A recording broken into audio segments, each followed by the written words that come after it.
भंडारा जिल्ह्याला धानाचं कोठार म्हटलं जातं, पण आज हेच कोठार शेतकऱ्यांसाठी शाप ठरते। लिमिट वाढेल या आशेवर शेतकऱ्यांनी आपला घाम गाळून पिकवलेलं धान शासकीय केंद्रावर उतरलं। मात्र आता महिने उलटले तरी ना धानाची उचल होतीये ना शेतकऱ्यांच्या खात्यात पैसे जमा होतात। प्रशासनाच्या या दिरंगाईमुळे शेतकरी आणि केंद्र चालक दोघेही आता सुळावर उभे आहेत। हे दृश्य आहे भंडारा जिल्ह्यातील शासकीय धान खरेदी केंद्राचं।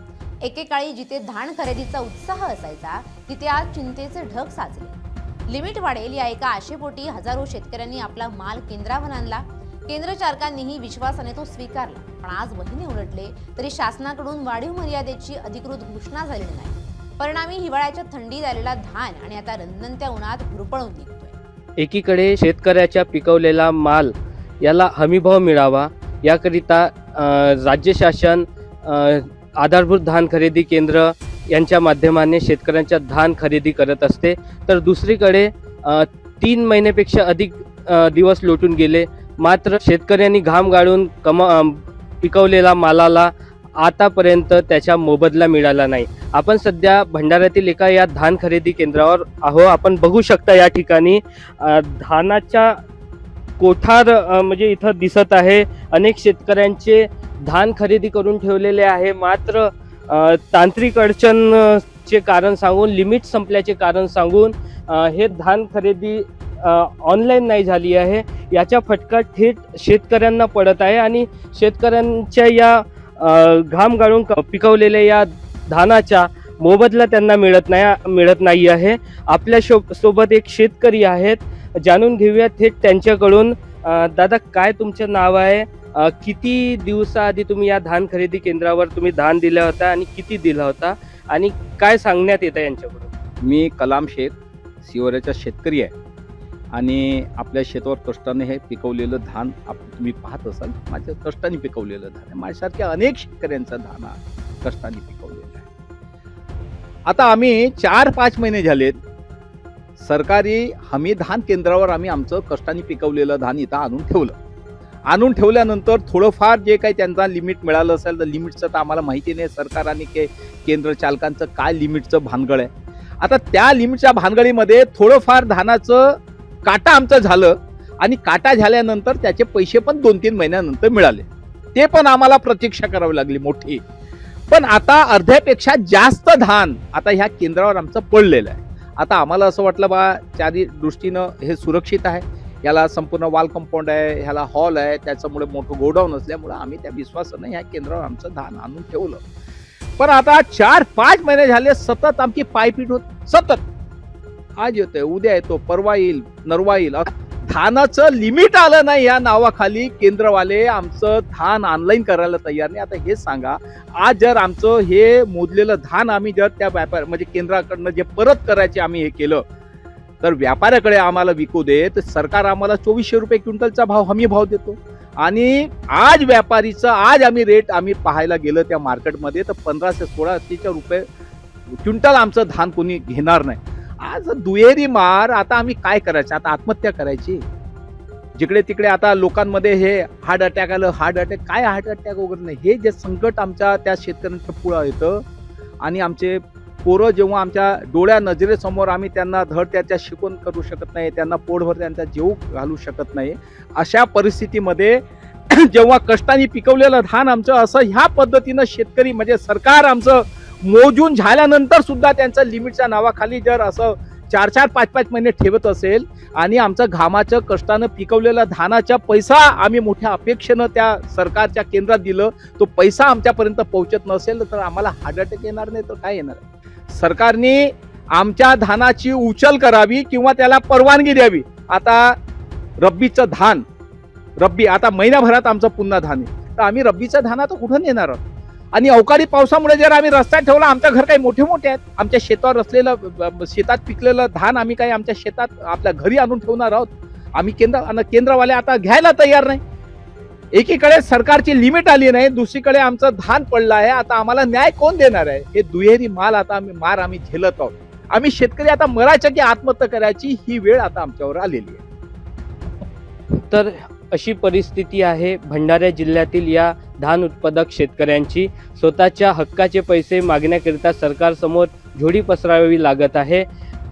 जर सरकार त्यांना न्याय देत नसेल तर त्यांना आता आत्महत्या करण्याची पाळी त्यांच्यावर आलेली असल्याचे या शेतकऱ्यांचे मत आहे. आता सरकार या तांत्रिक अडचणी दूर करून या शेतकऱ्यांना न्याय देते का, असा सवाल आता हा शेतकरी थेट सरकारला विचारत आहे. नितीन कुथे, LS मराठी, भंडारा. अधिकाऱ्यांचे आश्वासन कागदावर असलं तरी जमिनीवरची परिस्थिती भयावह आहे. साठवणुकीची जागा संपल्यानं 200हून अधिक केंद्रचालक हवालदिल झाले. उन्हामुळे धानाचं वजन घटत आहे आणि ज्याचा थेट आर्थिक फटका केंद्रचालकांना बसणार आहे. तर दुसरीकडे खरीपाचा हंगाम तोंडावर असताना हातात पैसे नसल्यामुळे शेतकऱ्यांनी जगायचं कसं, हा प्रश्न आता उभा आहे. धानाच्या लिमिटच्या अनुषंगाने खरीप पणन हंगाम 25-26 मध्ये आपल्याला म्हणजे भंडारा जिल्ह्याला 32,04,000 क्विंटलचं लिमिट आला होता.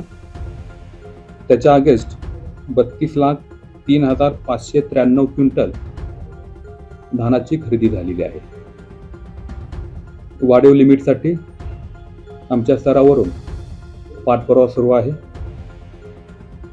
माननीय कलेक्टर साहेबांचे देखील 2 डिओ लेटर आपण शासनाकडे फॉरवर्ड केलेले आहेत, परंतु अद्याप वाढीव लिमिटविषयी निश्चित काही सांगता येणार नाही.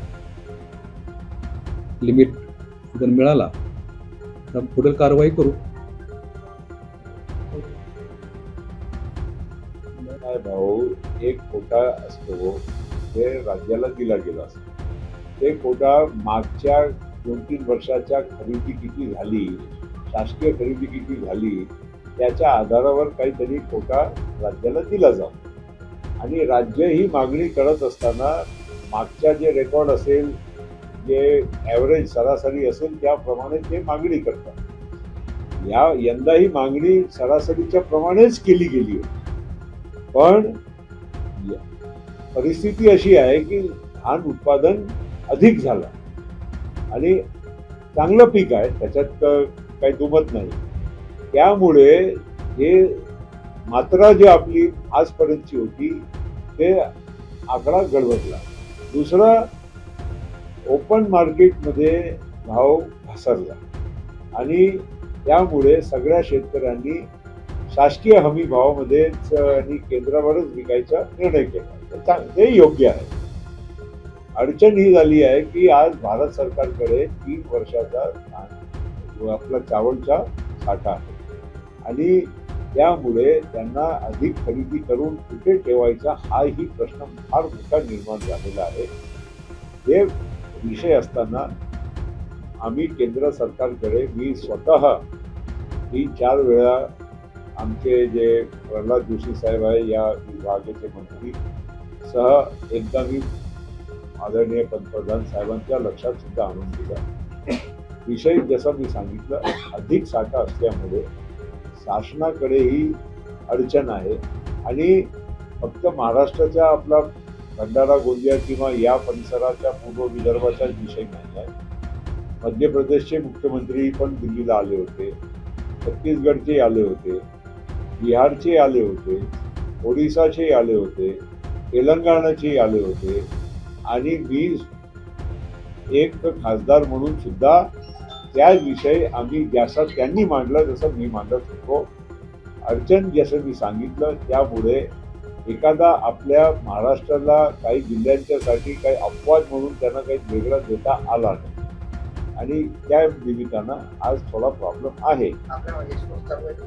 शेतकऱ्यांच्या घामाला दाम आणि धानाला मान मिळेल या अपेक्षेने भंडारा जिल्ह्यातील शेतकरी आज या केंद्राकडे डोळे लावून बसलाय. पण जर प्रशासनानं आणि लोकप्रतिनिधींनी ही लिमिटची कोंडी लवकर फोडली नाही तर हाच शांत असलेला शेतकरी रस्त्यावर उतरल्याशिवाय राहणार नाही, हे मात्र नक्की. नितीन कुथे, LS मराठी, भंडारा.